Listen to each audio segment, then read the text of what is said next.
தங்களுக்குள்ளான பிரச்சினையை சுமூகமாக தீர்த்து கொண்டதாகவும் தனது வழக்கை திரும்பப் பெறுவதாகவும் ராமதாஸ் தரப்பில் மனு தாக்கல் செய்யப்பட்டிருக்கிறது. ராமதாஸ் தாக்கல் செய்த மனுவை ஏற்று வழக்கை முடித்து வைத்திருக்கிறது சென்னை உரிமையியல் நீதிமன்றம்.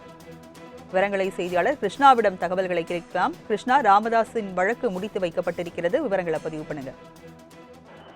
வணக்கம். பாட்டாளி மக்கள் கட்சியில் தந்தை மகனிடையே ஏற்பட்ட மோதல் காரணமாக கட்சி 2 அணியாக செயல்பட்டு வந்த நிலையில் பாமகவின் பெயர், கொடி மற்றும் சின்னத்தை பயன்படுத்த அன்புமணிக்கு தடை வைக்க கோரியும் கட்சியின் தலைவராக தன்னை அறிவிக்க கோரியும் ராமதாஸ் சார்பில் சென்னை உரிமையியல் நீதிமன்றத்தில் வழக்குகள் தாக்கல் செய்யப்பட்டுள்ளது. இந்த வழக்குகள் தொடர்பான விசாரணையின் போது பல்வேறு வாதங்கள் வைக்கப்பட்ட நிலையில் அன்புமணிக்கு ஆதரவாக வழக்கானது தீர்ப்பு வழங்கப்பட்டுள்ளது. இதையடுத்து அவர் தரப்பில் அந்த மனுக்கள் தள்ளுபடி செய்யப்பட்டுள்ளது. இதே போல் தனது பெயர், புகைப்படங்களை கட்சி பேனர்களில் எதிலும் பயன்படுத்தக்கூடாது என்று அதற்கும் தடை வைக்க வேண்டும் என்றும் ராமதாஸ் தரப்பில் மனு தாக்கலானது உரிமையியல் நீதிமன்றத்தில் தாக்கல் செய்யப்பட்டிருந்தது. இந்த அண்மையில் இருவருமே சமரசம் ஏற்பட்டுக் கொண்டதாகவும் இருவரும் நேரடியாக பேசி தங்களுக்குள்ளாக சமரசம் ஏற்பட்டு விட்டதாக சமூக வலைதளங்கள் மூலமாகவும் ஊடகங்கள் மூலமாக பல்வேறு தகவல்கள் வெளியிடுகிறது. இந்நிலையில் பாட்டாளி மக்கள் கட்சியின் தலைவராக தன்னை அறிவிக்க கோரி தொடர்ந்த இந்த வழக்கை தற்போது மருத்துவர் ராமதாஸ் தரப்பில் திரும்பப் பெறுவதாக ஒப்புதல் அளிக்கப்பட்டிருக்கிறது. தங்களுக்குள்ளான இந்த பிரச்சனையை சுமூகமாக தீர்த்து கொண்டதாகவும் தனது வழக்கை தான் திரும்ப பெற வேண்டும் என்று மனு தாக்கல் செய்துள்ளதாக தற்போது இந்த தகவலானது வெளியாகியிருக்கிறது. இதனைத் தொடர்ந்துதான் இந்த வழக்கானது முடித்து வைக்கப்படுவதாக சென்னை உரிமையியல் நீதிமன்றமும் ஒரு உத்தரவை பிறப்பிக்கப்பட்டிருக்கிறது. லட்சுமி, தங்களுக்குள்ளான பிரச்சினையை சுமூகமாக தீர்த்து கொண்டதாகவும் தனது வழக்கை திரும்பப் பெறுவதாகவும் ராமதாஸ் தரப்பில் மனு தாக்கல் செய்யப்பட்டிருக்கிறது. ராமதாஸ் தாக்கல் செய்த மனுவை ஏற்று வழக்கை முடித்து வைத்திருக்கிறது சென்னை உரிமையியல் நீதிமன்றம்.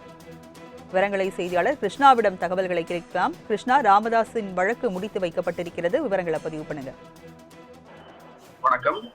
பாட்டாளி மக்கள் கட்சியில் தந்தை மகனிடையே ஏற்பட்ட மோதல் காரணமாக கட்சி 2 அணியாக செயல்பட்டு வந்த நிலையில் பாமகவின் பெயர், கொடி மற்றும் சின்னத்தை பயன்படுத்த அன்புமணிக்கு தடை வைக்க கோரியும் கட்சியின் தலைவராக தன்னை அறிவிக்க கோரியும் ராமதாஸ் சார்பில் சென்னை உரிமையியல் நீதிமன்றத்தில் வழக்குகள் தாக்கல் செய்யப்பட்டுள்ளது.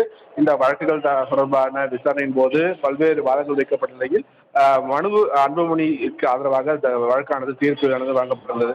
இதையடுத்து அவர் தரப்பில் அந்த மனுக்கள் தள்ளுபடி செய்யப்பட்டுள்ளது. இதே போல் தனது பெயர், புகைப்படங்களை கட்சி பேனர்களில் எதிலும் பயன்படுத்தக்கூடாது என்று அதற்கும் தடை வைக்க வேண்டும் என்றும் ராமதாஸ் தரப்பில் மனு தாக்கலானது உரிமையியல் நீதிமன்றத்தில் தாக்கல் செய்யப்பட்டிருந்தது. இந்த அண்மையில் இருவருமே சமரசம் ஏற்பட்டுக் கொண்டதாகவும் இருவரும் நேரடியாக பேசி தங்களுக்குள்ளாக சமரசம் ஏற்பட்டு விட்டதாக சமூக வலைதளங்கள் மூலமாகவும் ஊடகங்கள் மூலமாக பல்வேறு தகவல்கள் வெளியிடுகிறது. இந்நிலையில் பாட்டாளி மக்கள் கட்சியின் தலைவராக தன்னை அறிவிக்க கோரி தொடர்ந்த இந்த வழக்கை தற்போது மருத்துவர் ராமதாஸ் தரப்பில் திரும்பப் பெறுவதாக ஒப்புதல் அளிக்கப்பட்டிருக்கிறது. தங்களுக்குள்ளான இந்த பிரச்சனையை சுமூகமாக தீர்த்து கொண்டதாகவும் தனது வழக்கை தான் திரும்ப பெற வேண்டும் என்று மனு தாக்கல் செய்துள்ளதாக தற்போது இந்த தகவலானது வெளியாகியிருக்கிறது. இதனைத் தொடர்ந்துதான் இந்த வழக்கானது முடித்து வைக்கப்படுவதாக சென்னை உரிமையியல் நீதிமன்றமும் ஒரு உத்தரவை பிறப்பிக்கப்பட்டிருக்கிறது. லட்சுமி, விவரங்களை வழங்கியதற்கு நன்றி கிருஷ்ணா.